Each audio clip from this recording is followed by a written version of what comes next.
Mill knew that defining a liberty or harm principle was a lot easier than applying it in real situations.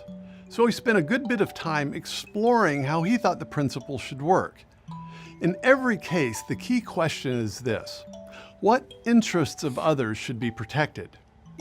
Mill explores cases where the principle does apply, where it doesn't apply, and the gray areas in between. It doesn't apply to mere competition in a market. If Target enters a new market, that may harm the local Walmart. Target may take customers away from Walmart and depress market prices.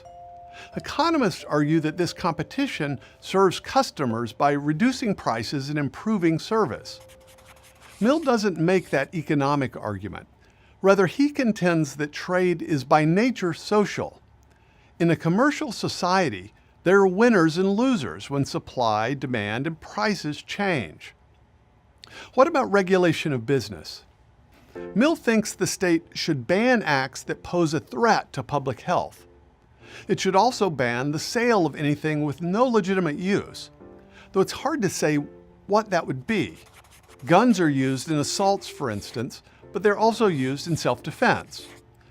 Mill would say that I have the right to a gun unless my neighbors know, for example, that I plan to use the gun in an armed robbery. He suggested that the state should not tax a product that might be used for vice. It should not tax, say, liquor to dissuade drunkenness, but it could use a liquor tax to raise revenue.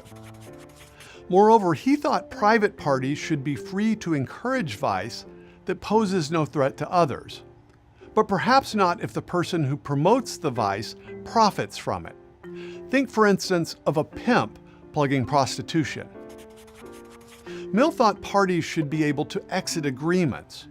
All contracts, including marriage, should provide for exit if they cease to benefit one of the parties. On the same grounds, he reasoned that no one has the right to put themselves into slavery.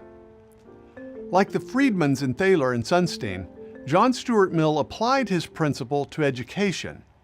He thought, on both moral and legal grounds, that parents should educate their children.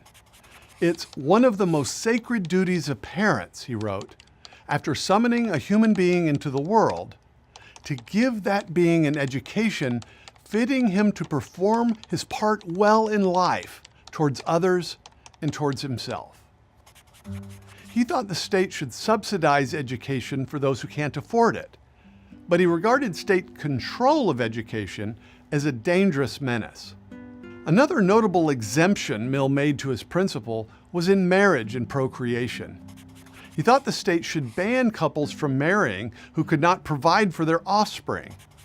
Such bans prohibit a mischievous act, an act injurious to others, which ought to be a subject of reprobation and social stigma.